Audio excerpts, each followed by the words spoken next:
जय हिंद साथियों। आज हम अपनी बात की शुरुआत महान साहित्यकार, स्वतंत्रता संग्राम सेनानी भारतेंदु हरिश्चंद्र जी की एक बात से शुरू करना चाहेंगे।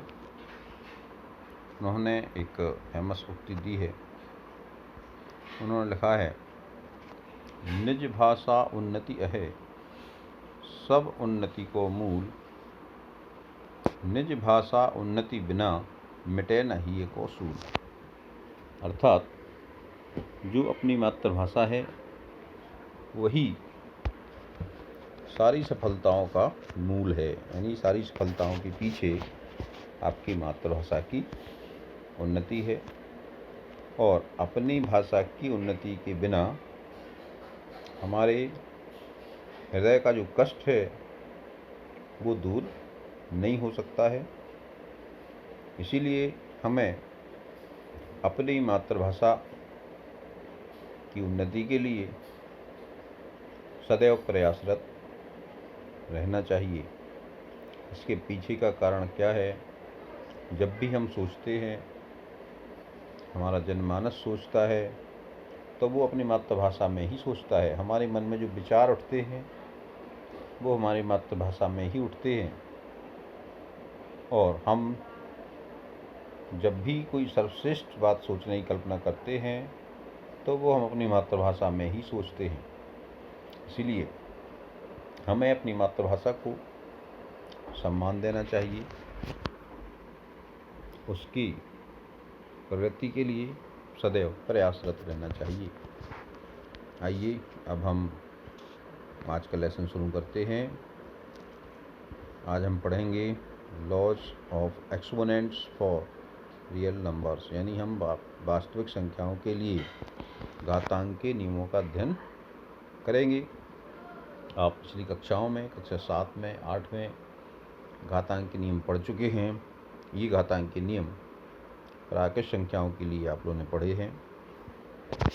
यहाँ पर हम उनको संक्षेप में दोहराएंगे।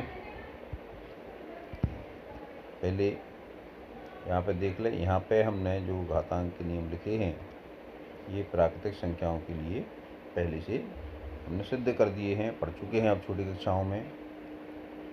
यहाँ पे देखिए a की पावर n यानी a की घात m गुणा a की घात n बराबर a की घात m धन n है।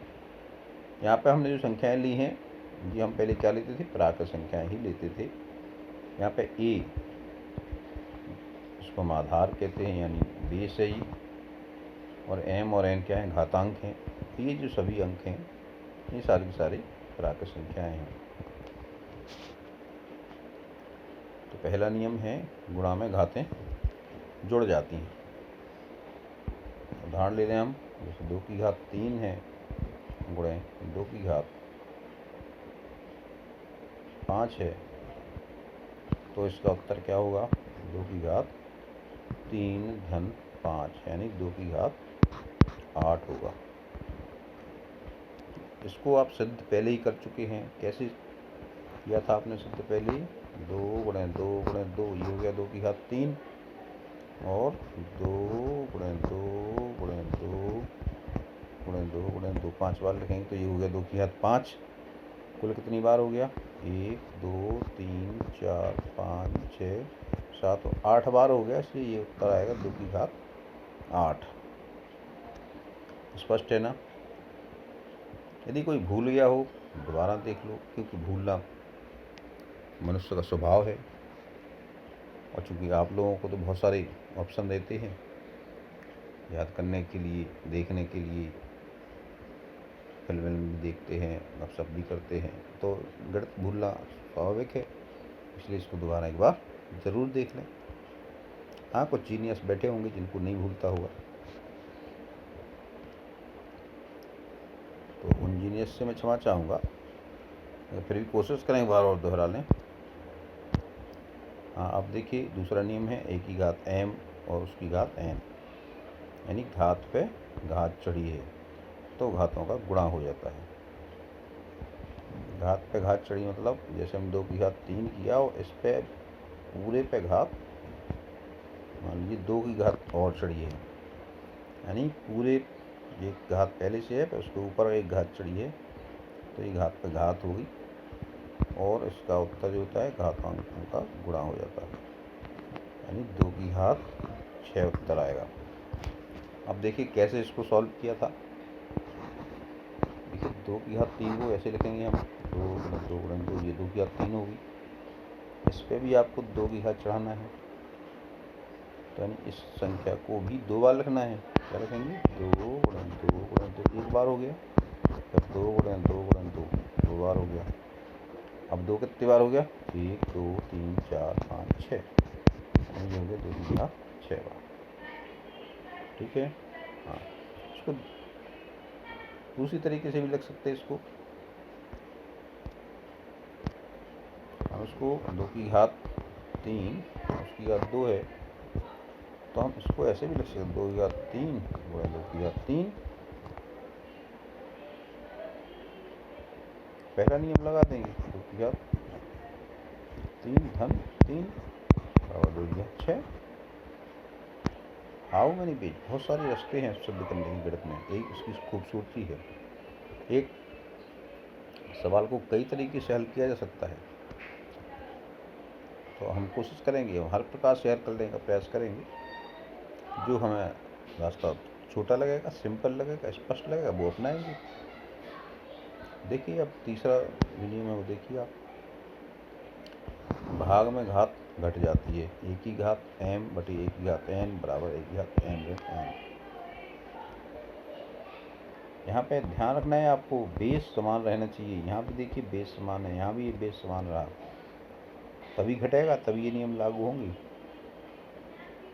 यहाँ पर हमने 2 की घात 5 बटी 2 की घात 3, यहाँ पे m की जगह 5 रख दिया अपन ने, n की जगह 3 रख दिया। अब देखिए क्या आता है। 2 की घात 5 को कैसे लिखेंगे? 2 गुणन 2 गुणन 2 गुणन 2, कितनी बार हो गया? 5 बार हो गया। बटे में 2 की घात 3 लिखेंगे, 3 बार हो गया। अब आप कैंसिल करने बैठेंगे तो 1 से 2 से 2 कैंसिल, फिर 2 से 2 कैंसिल, फिर से ये कैंसिल, कितना बचा? 2 की घात 2 बचा। फॉर्मूले से लगाएंगे तो 2 की घात 5 ऋण 3 बराबर 2 की घात 2, है ना सरल। अब देखें, अभी तक जो हमने 3 नियम पढ़े हैं, इनमें सब में आपने आधार यानी बेस समान लिया हुआ है, घातांक अलग अलग लिए हैं। अब इस चौथे नियम में आप देखते हैं कि यहाँ पे बेस यानी आधार अलग अलग हैं और घातांक समान है। तो ऐसे में क्या होगा? अगर घातांक समान है, बेस अलग अलग हैं और उनके बीच में गुणा है, तो उसको a गुणा b की घात m लिखा जाएगा। जैसे हमने लिया 2 की घात 3 गुणे 5 की घात 3, तो उसको कैसे लिखेंगे? इसको लिखेंगे 2 की घात 2 गुणे 5 की घात 3, यानी 10 की घात 3 हो जाएगा। ये तो फॉर्मूले से हो गया। अब ऐसे सिद्ध करना चाहें तो कैसे करेंगे आप? 2 की घात 3 में क्या लिखेंगे? 2 गुणे 2 गुणे 2। 5 की घात 3 में कैसे लगेंगे? 5 गुणे 5 गुणे 5। ठीक है। अब हम इनको ऐसे भी कर सकते ना, 2 गुणे 5 एक जगह लिखेंगे, एक 2 ले लिया, एक 5 ले लिया, फिर 2 गुणे 5 ले लेंगे, एक 2 ले लिया, दूसरा 5 ले लिया, फिर 2 गुणे 5 करेंगे, 2 ले लिए, 5 ले लिए, सारे के सारे ये ले लिए अपन ने। ये 5 दूनी 10 हो जाएगा, ये 5 दूनी 10 हो जाएगा, ये 5 दूनी 10 हो जाएगा, ये हो जाएगा 10 की घात 3। आया ना सेम उत्तर? तो इस तरह से ये नियम हम जानते हैं, ये हमने पढ़े हुए हैं पहले से। अब हम देखें, यदि ये वास्तविक संख्या माने इसकी जगह पे प्राकृत संख्या की जगह पे कुछ और हुआ तो क्या करेंगे? तो भी कोई बात नहीं, देखते हैं अपन। ये भी आपने पढ़ा हुआ है, a की पावर 0 बराबर 1 होता है, यानी किसी भी संख्या पे 1 की घात चढ़ा दें, वो 0 की घात चढ़ा दें तो उसका मान 1 हो जाता है। अब यहाँ देखिए आप, 1 बटे a की पावर n को क्या लिखेंगे? अब हम 1 के लिए क्या लिख सकते हैं? 1 की घात 0 लिख सकते हैं, लिख सकते हैं, बटे 1 की घात n। अब नियम लगाइए, 1 की घात m अपॉन 1 की घात n बराबर क्या होगा? 1 की घात m माइनस n, तो 1 की घात 0 माइनस n हो जाएगा, तो मान हो जाएगा e की पावर -1 सॉरी माइनस n। तो यहाँ क्या फॉर्मूला बन गया आपका, ए की घात 1/(a)n बराबर ए की घात ऋण n। यानी जो भाग में है कोई संख्या घात, तो उसको गुणा करें, ऊपर ले आएंगे तो ये क्या हो जाएगी, घात माइनस हो जाएगी। ठीक है, यानी अगर हम 1/4 है यानी 1/2 की घात 2 है, तो इसको हम क्या लिखेंगे, 2 की घात ऋण 2।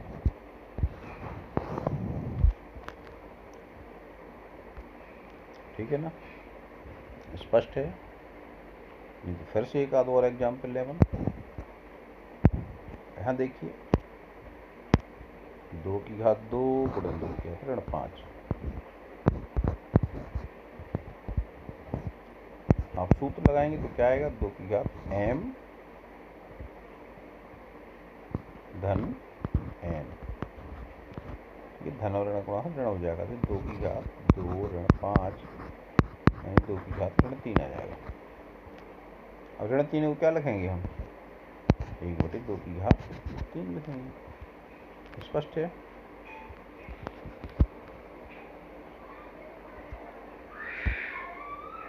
इस तरह से दूसरे नियम के लिए भी ऋण चिन्ह फॉलो करेंगे हम ऋण के लिए।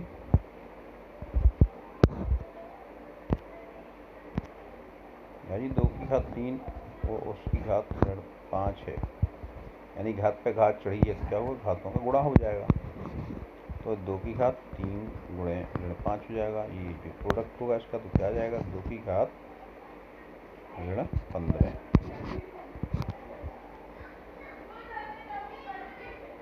क्या लिखेंगे इसको, 1/2 की घात 15। इस तरह हो जाएगा। इस तरह सब पे लागू हो जाता है ये। लास्ट नियम, चौथे नियम के हिसाब से देखें, यहाँ पे 19 की घात ऋण 5 बटे 19 की घात 2 है। तो यहाँ पे क्या होगा, देखिए बेस तो समान है, तो ये क्या हो जाएगा, 19 की घात ऋण 5 ऋण 2, क्योंकि भाग है, घातें घटेंगी। ऋण 5 ऋण 2, 19 की घात ऋण 7 उत्तर आ जाएगा। अगर डिफरेंट बेस के लिए देखें आप, अलग अलग आधार है, 7 का और 9 का, घातांक ऋण 3 है दोनों का। तो ये 7 की घात ऋण 3 है और 9 की घात ऋण 3 है, तो ये हो जाएगा 63 की घात ऋण 3। ठीक है ना, इसका दोनों गुणा हो जाएगा, घातांक समान है। पिछले भाग में आपने ये भी पढ़ा होगा, कर्णीय घात, रेडिकल साइन पढ़े होंगे, मैंने बताए हैं पिछले भाग में, नहीं देखा हो तो देख लीजिएगा। ए की कर्णीय घात n बोलेंगे इसको, यानी nth रूट है जी। क्या है ये, nवां मूल, nth root, nth root of A. ये ए का nवां मूल ऐसे लिखेंगे, और ये nth रूट ऑफ ए कहलाएगा अंग्रेजी में। और इसको हम क्या बोलेंगे, ए की कर्णीय घात n, कर्णीय घात n है, nth रूट है। आपने स्क्वायर रूट पढ़ा होगा, वर्गमूल, हिंदी में इसको बोलते हैं वर्गमूल, स्क्वायर रूट यानी वर्गमूल। आपको बताइए वर्गमूल क्या होता है, √a। यहाँ पर लिखते नहीं है, बस ये ध्यान रखना है, स्क्वायर रूट में हम यहाँ पर 2 का अंक नहीं लिखते हैं, वो इस चिन्ह में ही अंडरस्टूड माना जाता है। जैसे ही हम इससे ज़्यादा लेते हैं, जैसे हम घनमूल लें यानी क्यू रूट, इसको बोलते हैं क्यू रूट। क्यू रूट लेंगे तो ए की पावर कर्णीय घात 3 हो जाएगा, ए की कर्णीय घात 3 हो जाएगी। आपको ध्यान रखना है, जब भी हम रेडिकल पावर चढ़ाते हैं, कर्णीय घात चढ़ाते हैं, तो वो अंक थोड़ा छोटा रखते हैं। जैसे ए की तुलना में हम n को यहाँ छोटा रखते हैं और ऊंचाई पे लिखते हैं इसको, तो ए की कर्णीय घात n हो जाएगा। अब इसके लिए कुछ नियम देख लें। यदि यहाँ पे एक कर्णीय घात है और एक नॉर्मल घात है, यानी एक आपका रेडिकल है यानी nth रूट है और उसका n की पावर है, एक एक्सपोनेंट है। तो अब क्या होगा, और इसके लिए हम क्या करेंगे, जैसे a की कर्ण घात n है और इस पर घात m चढ़ी है, तो पहले हम कर्ण घात को रिजॉल्व करेंगे, तो a की पावर हो जाएगा 1/n और n का घात चढ़ा देंगे, और ये घात पे घात चढ़ती तो क्या होता है, घात में गुणा हो जाता है, तो ये हो जाएगा a की पावर m/n।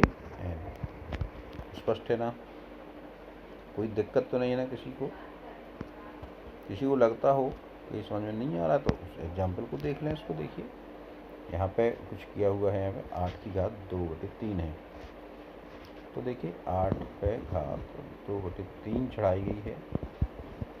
तो इसको हम दो प्रकार से लिख सकते हैं, या तो हम इसको ऐसे लिख लेंगे 8 की घात 1/3 और उस पर पूरी घात 2 चढ़ा देंगे, या इसको हम ऐसे भी लिख सकते हैं 8 की कर्ण घात 3 और उस पर घात चढ़ाएंगे 2 की, ऐसे भी लिखा जा सकता है इसको। इसका मान क्या आएगा, देखिए हमने 8 की घात 1/3 लिखा, उस पर घात 2 चढ़ाई।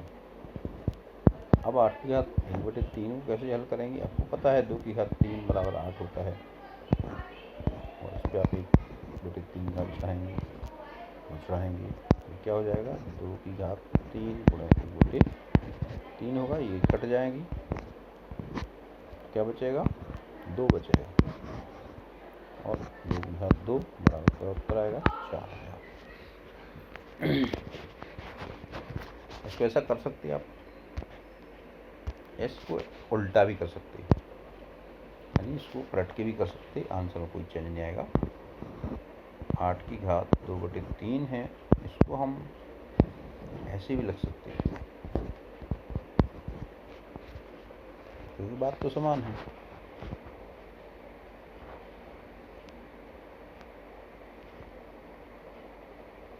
तो 8 ये 64 करेंगे, ये थोड़ा लंबा आ जाएगा, लेकिन 1/3 करना तो यहाँ आपको क्या करना पड़ेगा, फिर इसके 3 पार्ट लेना पड़ेंगे, तो ये हो जाएगा 4 की घात 3 फिर 1/3, ये भी वही उत्तर आएगा, 3 गुणा 1/3 करेंगे, 3 से 3 कट जाएगा, उत्तर आ जाएगा 4। तो ऐसे भी कर सकते, कोई अंतर नहीं पड़ता, जिसको जिसमें सहूलियत हो वो करिए। एक और एग्जाम्पल है, 4 की घात 3/2, इसको हल करिए। कैसे हल करेंगे, देखिए इसमें ऐसे किया हमने, 4 की घात 1/2 उस पर घात 3 चढ़ा दी।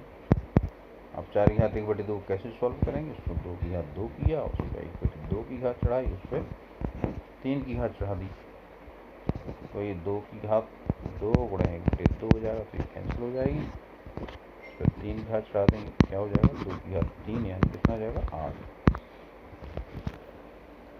तो इस तरह आ जाएगा। इस तरह से हम एक इसको नॉर्मलाइज माने इसको जनरलाइज कर लेंगे, ये फॉर्मूला हो जाएगा।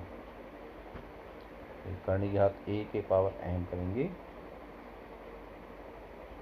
ऐसा भी लिख सकते हैं इसको, और ऐसा भी लिख सकते हैं, a की पावर m की कर्ण की घात n बना सकते हैं, कोई अंतर नहीं है दोनों में, और a की पावर m को ऐड करते हैं, ये तीनों एक जैसे हैं। इनमें जिसमें हल करने में आपको सहूलियत हो उस फॉर्म में इसको चेंज कर लीजिएगा और हल कर लीजिए। इस तरह से परिमेय संख्याओं के लिए घातांक के नियम तैयार हो गए हैं। इस तरह से हम देखेंगे law of exponent for rational numbers.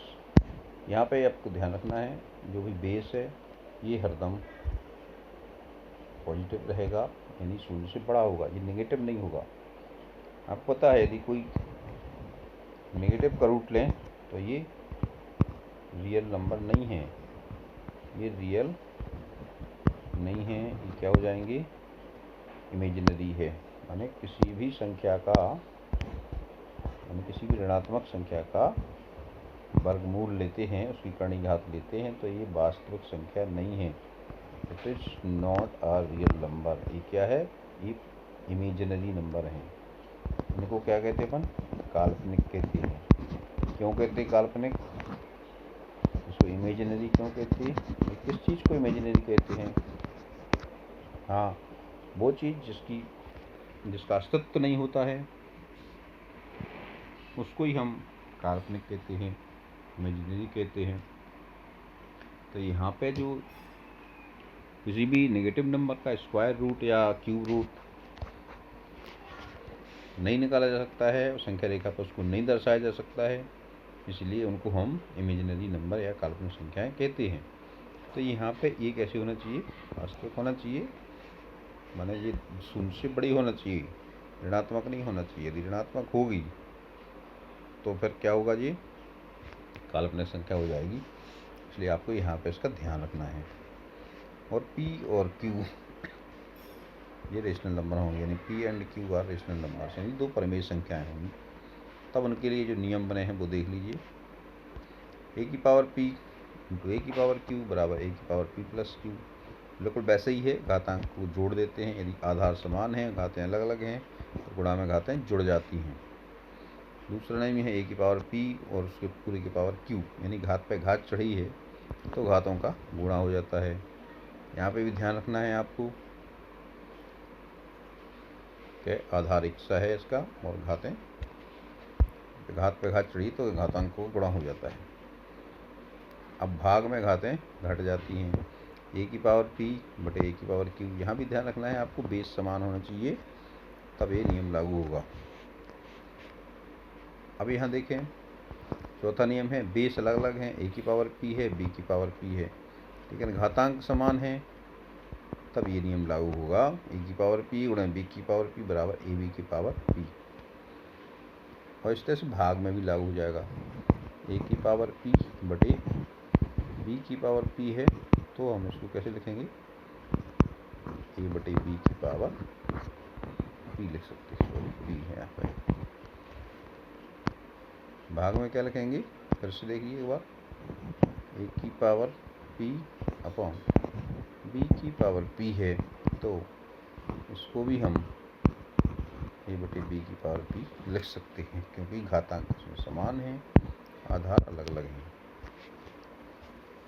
अब इन नियमों के आधार पे आप अपनी अभ्यास पुस्तिका आप ये अपने जो एक्सरसाइज हैं इन सभी को हल कीजिएगा।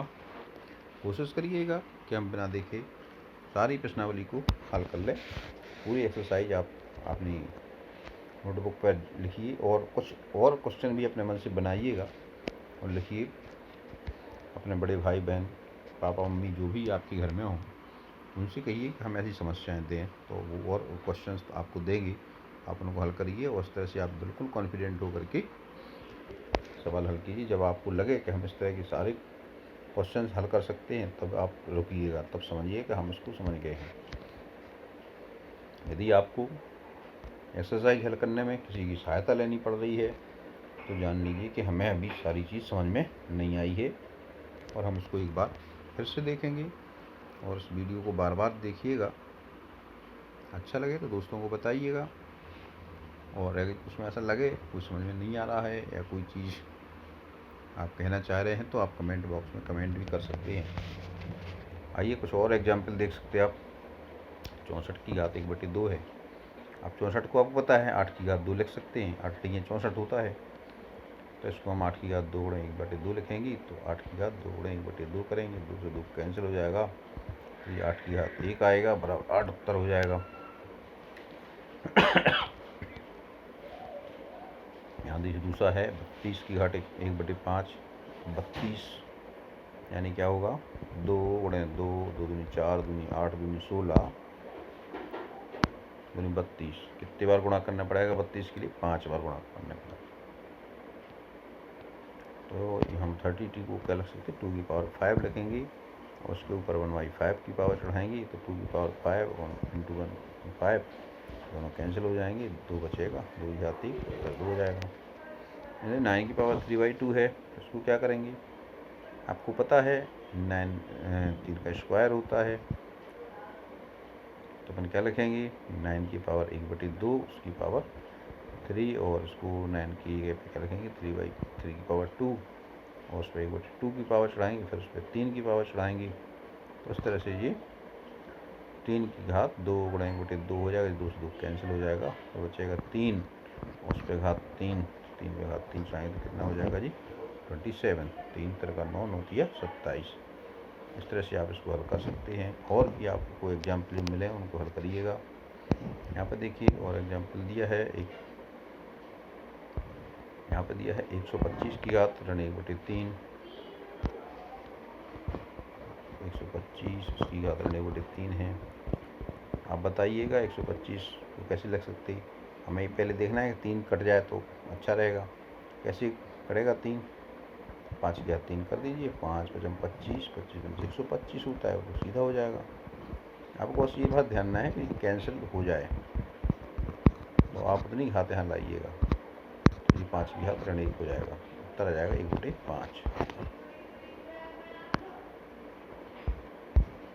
इस तरह से आप इनको हल कर सकते हैं। एक और यहाँ पे एग्जाम्पल हमने करके दिया है आपको, 11 की घात 1/2 है और नीचे 11 की घात 1/4 है। तो 11 सेम है, आपका दोनों बेस समान हैं तो घातें घट जाएंगी, घात को घटा दीजिएगा। तो इसको घटाएंगे तो क्या आएगा 4 एलसीएम आएगा, यहाँ पर 2 आएगा, या फिर 1 आएगा तो उत्तर आएगा 1/4। तो ये हो जाएगा क्या 11 की घात 1/4। इसको देखिए 2 की घात 2/3 गुणा 2 की घात 1/5 है। अब गुणा है, गुणा में घातें जुड़ जाएंगी, हम जोड़ देंगे। अब इनका जोड़ आप जानते हैं, हमने पहले भाग में आपको पहले बताया है कैसे जोड़ते हैं इनको। एलसीएम लिया, 5 × 3 = 15 आया, 3 का भाग 15 में दिया तो 5 आएगा, 5 दूनी 10 हो जाएगा ये, और ये 5 × 3 = 15, 3 आएगा, 3 × 3 हो जाएगा। तो ये हो जाएगा क्या 2 की घात 10 × 3 = 13/15। इस तरह से आप हल कर सकते हैं, वो बहुत आसान है, बहुत मज़ा आता है। तो मैथ है, गणित है, डरने की बात नहीं है, इसमें बहुत मस्ती से इसको हल करिए, मनोरंजन के साथ अपने भाई बहनों को बताइए, छोटे भाई बहनों को।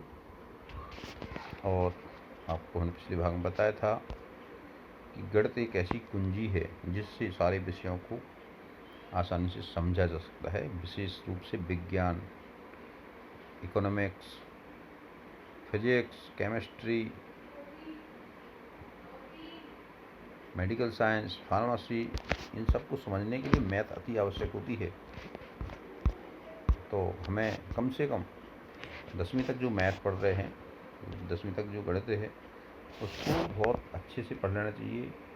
जीवन में आप गणित के बिना कुछ नहीं कर सकते। चाहे आप बाज़ार जाना हो आपको, या आप अपना घर बनाना हो, चाहे आपको भोजन ही क्यों न बनाना हो, घर के काम ही क्यों न करना पड़े, सब जगह गणित का इस्तेमाल होता है। तो गणित एक अनिवार्य विषय है, इसलिए इसको बहुत इंटरेस्ट के साथ पढ़िए और इसको, इसकी गहरी समझ हमें जीवन की बहुत सारी समस्याओं का हल देती है।